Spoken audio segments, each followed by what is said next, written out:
Namaskaram.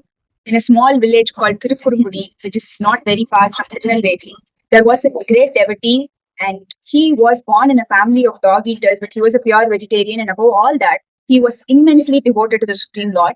And as he was a bard, he sings about the glories of the Supreme Lord every single day. That's how wonderfully spent his lifetime. As he was so much devoted to singing about the Lord himself gave him the name Nampadwan, which means my ear own singer. So he had this practice of fasting for every Ekadashi. And at night of every Ekadashi, he used to climb uphill. I think you must have seen the videos which we had posted earlier about the history of Thirukkurungudi, the glories of Thirukkurungudi temple, and the five different lords, how to reach there. I'll add it in the description for you to refer those videos. And now, this devotee, he used to climb uphill every Ekadashi. He goes and sings there about the glories of the Lord all night. He stays awake, he fasts, and he comes back only on the next day morning, that is Dwadashi day. And he had this practice of doing this every Ekadashi. And I think Ekadashi who comes once in every 15 days. And Ekadashi is herself a Devi who manifested out of the Lord's body. And it is very, very special to abstain from grains, beans, and pulses on this special day and devote the entire day for worshipping, chanting the holy names of the Lord and remembering Him in every single way that we can. So it is also very beneficial to stay awake on Ekadashi day's night. And this devotee, Nampadwan, was sincerely observing it every Ekadashi. And once upon a time, during Shukla Paksha Ekadashi, that is Ekadashi which occurs on the waning moon of Kartika month, this Nampadwan was as usual getting ready to go uphill to sing in praise of the Lord. But those days, it wasn't a very populated area and it was full of forests. Even today, you can see the way towards the hill is full of forests, but those days the forests were denser. And the only way to reach the mountain was by walk. And he was walking slowly towards the hill. And on the way, he was caught by a Brahma Rakshasa. Brahma Rakshasa is someone who has become a ghost after being born in a Brahmana family due to some mistakes. The Brahma Rakshasa was keen to teach him right there, but Nampadwan, being a devotee of the Lord, requested him to let him go to the temple, sing in praise of the Lord, it is Ekadashi's practice. And then he would definitely come back to them so that he could give him. But the Brahma Rakshasa didn't have faith in his words, because who, a normal person, would come back to a ghost to be eaten, right? So he did not let it go. But then Nampadwan gives him 18 promises stating that if I don't come back, let this sin come to me. So he lists out all the 18 sins that should come to him if he doesn't come back to the Brahma Rakshasa. Number 1. Let me incur the sin of one who speaks lies. Number 2. Let me bear the sin of committing adultery. 3. Let me get the sin of discriminating in serving food. 4. The sin of retracting charity. 5. Rejecting a woman in her old age after enjoying her in her youth.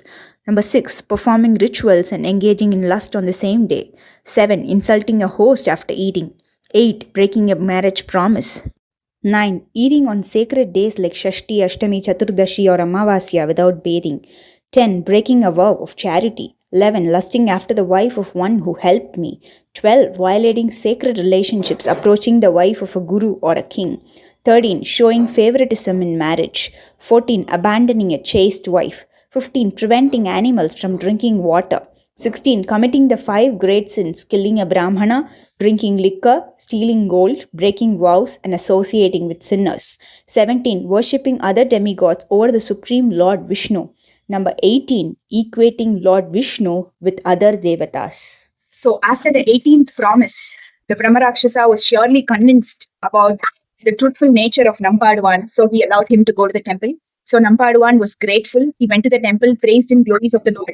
He, being a true devotee of the Lord, he was fearless for death, because he knew death would happen at any moment for anybody.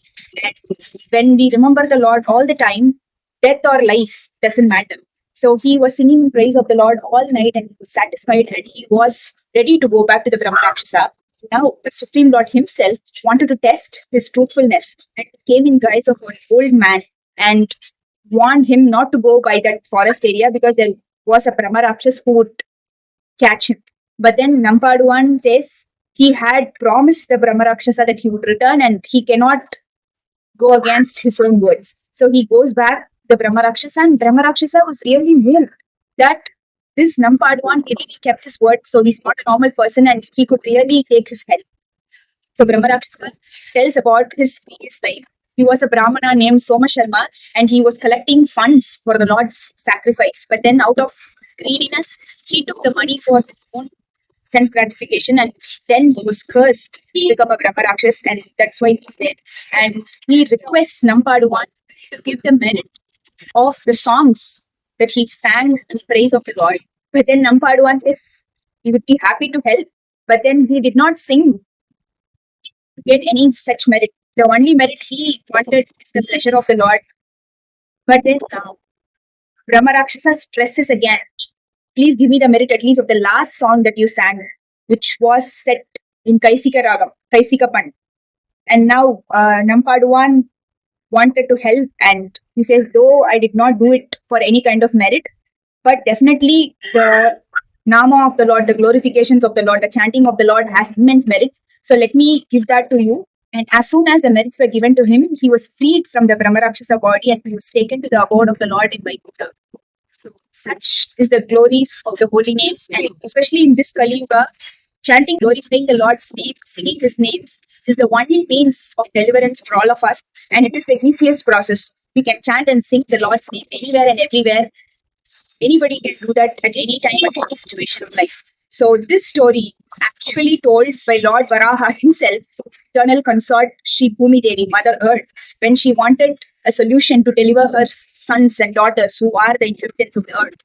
And this story is recorded in Varaha Purana, and this happened on Kaisika Ekadashi at Thirukkurungudi is recorded under the section Kaisika Mahatmyam in Varaha Purana. This day is a very special day, and let us always remember the importance of Nama Sankirtana, the glories of the holy names, and let us chant the holy names, sing the holy names every single day without fail. Hare Krishna. At Thirukkurungudi, Mr. Ramanujan sir is happily welcoming each one of us with open arms and open doors to his house for lunch, dinner, breakfast, whatever we may require, and also accommodation for free. He's very happy to have as many guests so that he could serve them all and help them have darshan of the Lord. I have added his number here. Please reach out to him if you are visiting Thirukkurungudi and if you want some prasadam to eat and a simple accommodation to stay. Thank you.